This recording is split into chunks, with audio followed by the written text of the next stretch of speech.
అలాంటి ఒక గొప్ప వ్యక్తిని కలిసేటప్పుడు నిజంగా వాళ్ళ జీవితం ధన్యమైపోద్దా అనేది పక్కన పెడితే, వాళ్ళ జీవితం సెటిల్ అయిపోద్ది. అందులో ఎటువంటి సమస్య లేదు. పవన్ కళ్యాణ్ గారి దృష్టిలో ఒక ఇబ్బంది పడుతూ ఎవరన్నా కనిపించారు అంటే ఇంకంతే. వాళ్ళు లైఫ్‌ని వెనక్కి తిరిగి చూసుకునేటువంటి పరిస్థితి ఉండదు. ఎంతోమంది కౌలు రైతులు చనిపోతే వాళ్ళకి డబ్బులివ్వటమే కాదు, వాళ్ళ కుటుంబంలో పిల్లలు ఏం చదువుకోవాలనుకుంటున్నారో అవన్నీ చదువుకోవటానికి కంప్లీట్‌గా పవన్ కళ్యాణ్ గారే చూసుకుంటా అన్నారు. ఆఖరికి మొన్న పెహల్గామ్ దాడిలో చనిపోయినటువంటి మధుసూదన్ గారి వాళ్ళ పిల్లల్ని కూడా పవన్ కళ్యాణ్ గారే అన్ని విధాలా మీకు అండగా ఉంటాం. మీరు ఏం చేయాలనుకుంటున్నారో అది చెయ్యండి, చదువుకోండి.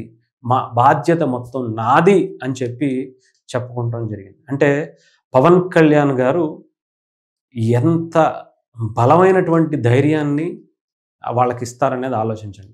సో, ఏదేమైనా సరే ఇలాంటివి చూస్తే పవన్ కళ్యాణ్ గారు ఈ దేశంలో, ఈ రాష్ట్రంలో మన కోసం ఎంత కష్టపడుతూ మనకి అండగా నిలుస్తున్నారో చూడండి. నిజంగా ఆయన లేకపోతే ఇలాంటి వాళ్ళందరూ బ్రతుకులు ఏమైపోతాయా అనిపించేది. ఇప్పటికే ఆయన మార్క్ పరిపాలనను చూపిస్తూనే, రాష్ట్రంలో ఒక కొత్త ఒరవడిని సృష్టిస్తూనే పంచాయతీరాజ్ శాఖలో అడవి శాఖ మంత్రిగా, పర్యావరణ శాఖ మంత్రిగా ఒక అద్భుతమైనటువంటి మంత్రిగా ఆయన పనితీరు కనబరుస్తూనే, ఇంకొక పక్క అందరినీ హక్కుని చేర్చుకునే పని, దేశం కోసం ఆలోచించే తత్వం, ప్రజల కోసం ఆలోచించే తత్వం, చిన్న చిన్న పిల్లల గురించి కూడా ఆలోచించే తత్వం ఒక పవన్ కళ్యాణ్ గారిలోనే మాకు కనిపిస్తుంది.